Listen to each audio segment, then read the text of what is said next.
This episode of the CMO Suite is brought to you by Uconnix. Uconnix provides digital solutions and teams to brand CMOs, VPs, and marketers looking for true transparency in the biddable media space. From paid social and PPC to complex platforms like The Trade Desk, brands from across the world have connected to Uconnix. Visit them today at uconnix.com. And No Kid Hungry. We're proud to promote No Kid Hungry and their many initiatives to help kids in need of meals. No Kid Hungry helps kids be kids, not be hungry. Visit them at nokidhungry.org. And finally, we're proud that Season 3 of the CMO Suite is presented by the CMOCouncil.org as their official marketers podcast.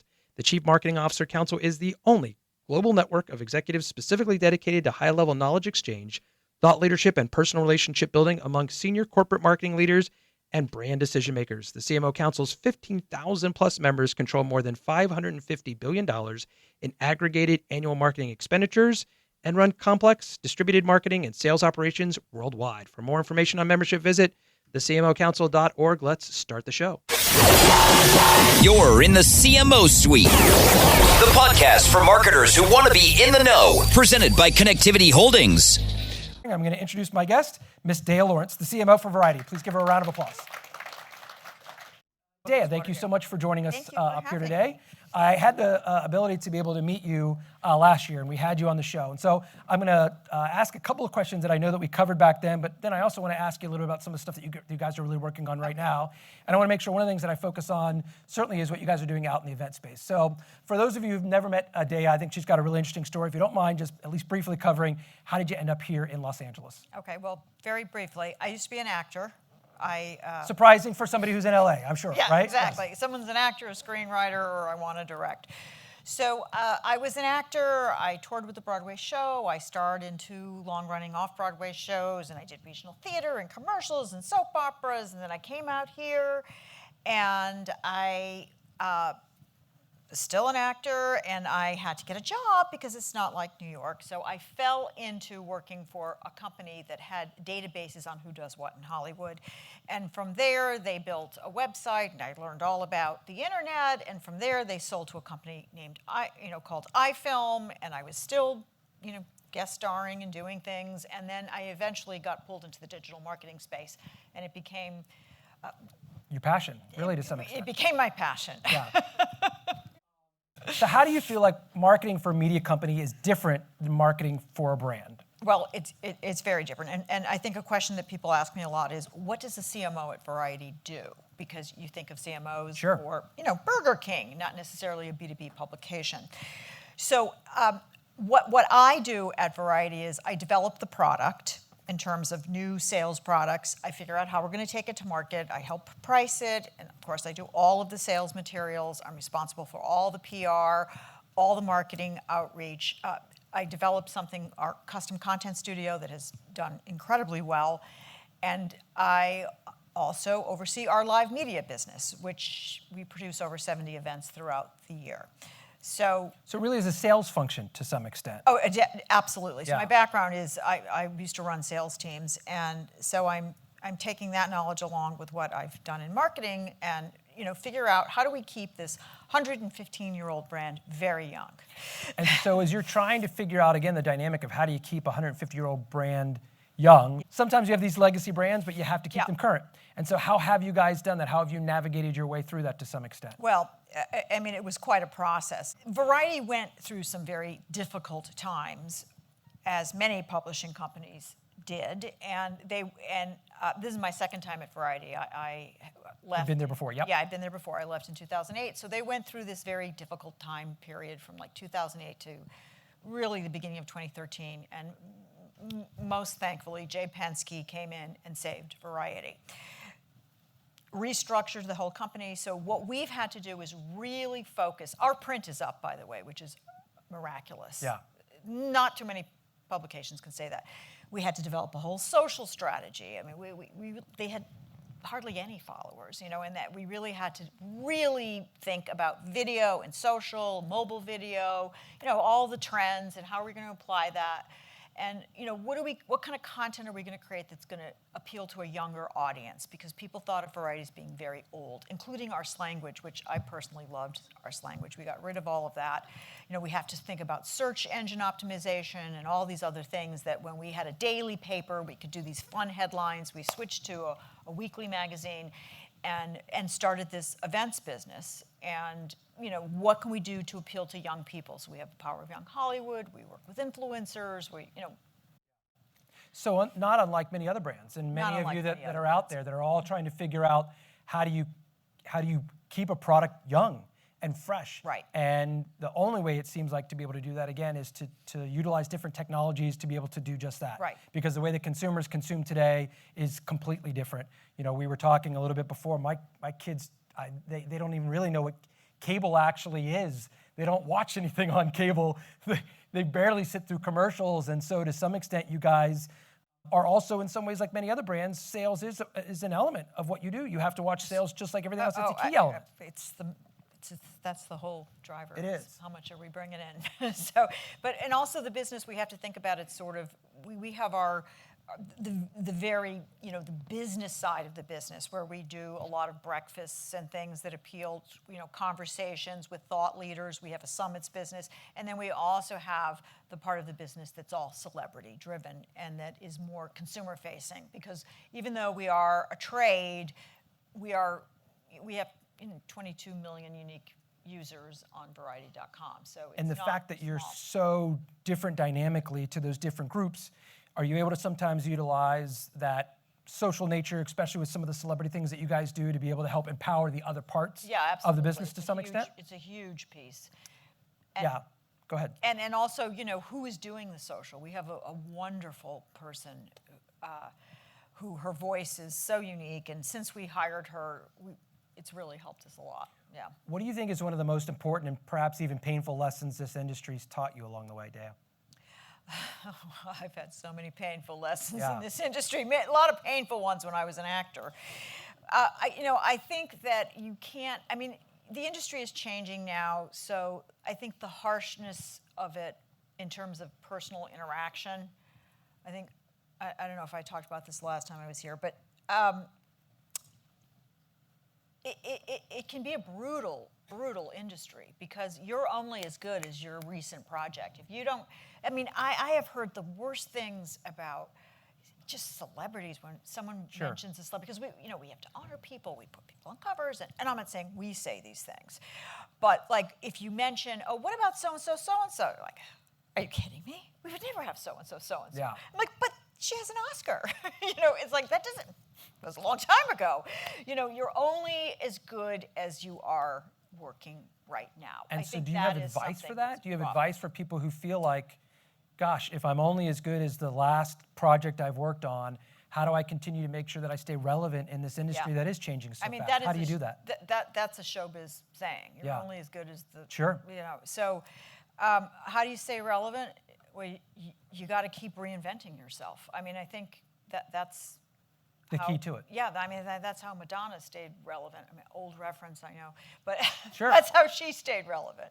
You have to keep reinventing yourself, And so what part does personal brand kind of play in that to some extent? How important is it as either a CMO or somebody in marketing, again, not to go back to the part that I spoke about, but from your perspective, right. How important is that piece for all of us that are in this industry? Well, I think in general, your personal brand, it's what you carry with you, your relationships and your personal brand. It doesn't matter what job you're at, and it increases your value. Certainly your relationships do. And I think that's why people, I think that's why I've been able to get jobs, is because of the relationships that I've had, and I bring them to the table. And but I think that pivoting, and I talk a lot about pivoting. Sure. I'm a big believer in pivoting and reinvention. And if what you're doing is not working, just tweak it, change it, and figure out how you can continue to move forward in a greater career doing what you love, but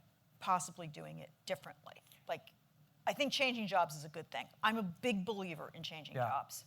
You talked about events and how many events you guys do. Yeah. Again, I feel like even events like this, you could be at a giant conference that's several hundred people, or even something that's a little bit more intimate like this. Right. And to some extent, sometimes some of the smaller events, maybe they become even more personal. They give you an opportunity to be able to really interact with people in ways that you can develop maybe long-term relationships. That even if you're building a personal brand, sometimes just being in a room with fellow marketers. Hey, you have to network. It's that networking opportunity. You have to network. You have to keep posting.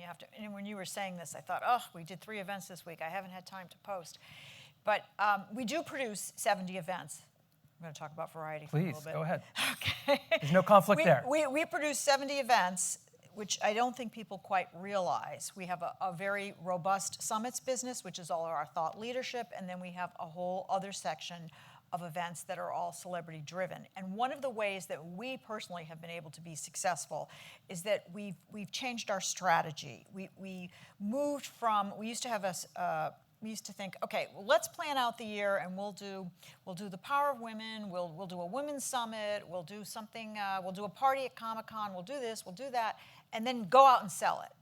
Well, you can come up with an idea and that everyone in the office is, oh, that's such a great idea, and then you take it to market and nobody wants that. Nobody wants that.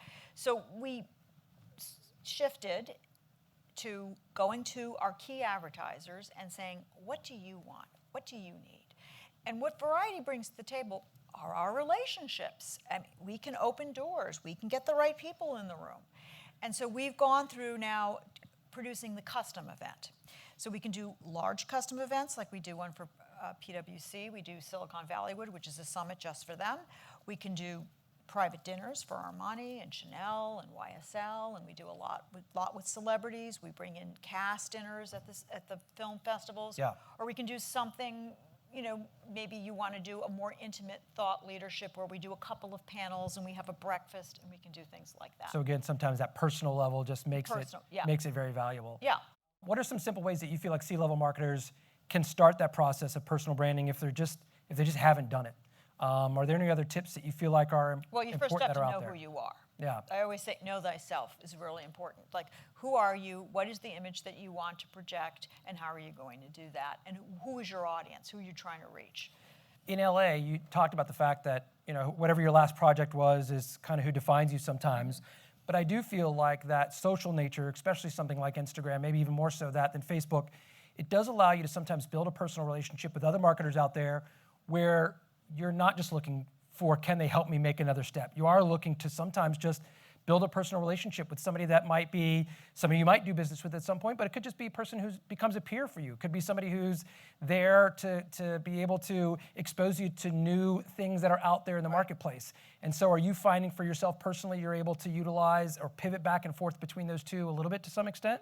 We talked about the fact that you were just in Peru, and I know that now simply because I follow you on Instagram. Yes, I and an 11-day hike to Peru, not knowing how hard it was going to be. Slightly unprepared for the hike. 14,000 feet, there's not a lot of air.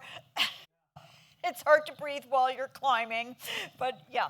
But it is yes, that a lot chance of people know that about me now. To be able to have a real personal conversation with somebody about Exactly. something that's personal in their life, as opposed to Correct. just Right. when's the next event, when's the next this, Right. and it does create some of those longer term relationships. Yeah, absolutely. So be authentic. That's Be your best authentic. advice. You always, in everything, you have to be authentic. What do you wish you knew more about What do you mean? in this I industry? wish I knew more about everything. Yeah. Right? I always feel like you are always evolving. I feel Yeah. like you are always reinventing yourself to some extent. I do feel like you're incredibly curious in the things that I see or the ways that I follow you. But as we looked at, again, things like VR that's out there in the marketplace or anything that's out there, is there something specific that you feel like, gosh, I just wish I had more time to find out more about this thing that seems to be happening out in the marketplace? There's so much. I read a lot, but I wish I had more time to just really do deep dives, like on the streaming business, for example. Like, this is the huge piece of where everything's going, and I'd love to. And I've asked some of the marketers of these streaming companies, how is it that someone in mid-America in Ohio is going to sign up for Apple Plus, Disney Plus, HBO Max? What is HBO? What is HBO Max?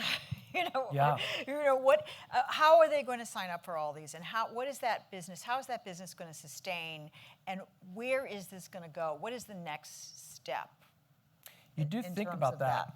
And also, always data. I always want to know more about data. And I think I mentioned to you, we spoke with Blair Rich, who is the president of Warner Brothers Marketing for pictures and domestic home entertainment, and she spoke about how they're not doing demo targeting anymore for her strategies. Yeah. They're doing affinity. It's all about affinity, and that makes so much sense. And So help to define that. so instead of going out and buying, I'm going to buy moms who are 30 to 40 and live in Ohio and make assumptions about who those moms are.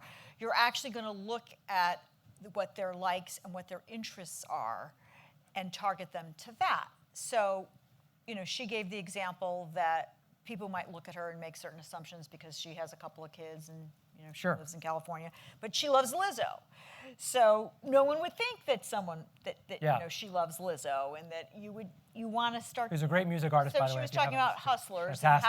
And how Lizzo was in Hustlers, and how that movie probably wouldn't have been marketed to her, but same way, sure. So, I think that's very interesting, and I'm curious as to where all programmatic is going to go and how it relates to the publishing industry.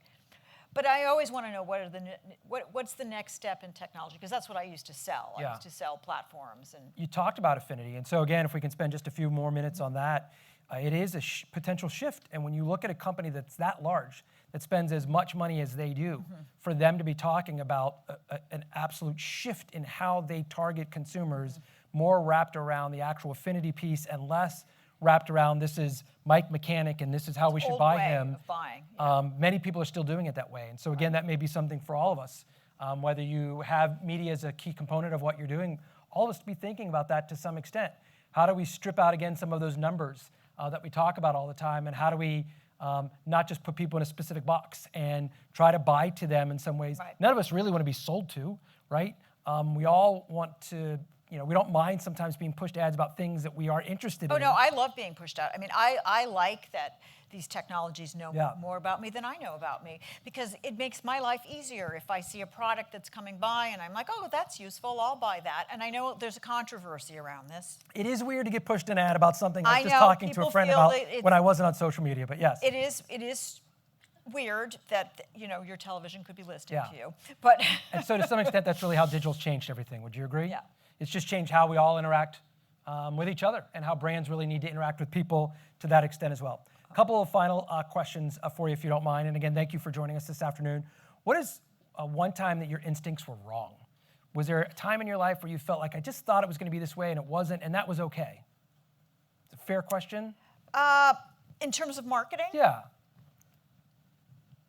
Well, I think, I'm sure there have been times, Sure. but I'm going to say I'm going to talk about because I'm positive. Great. Okay. I'm going to talk about one time when my instinct was very, very right. Oh, good. And made Great. a huge change Yep. in my life. And that is when digital was coming up and nobody wanted to do it. Yep. I was like, I'll I do think that. there's something to this digital Yeah. stuff. I mean, really? You think we're still going to be printing newspapers?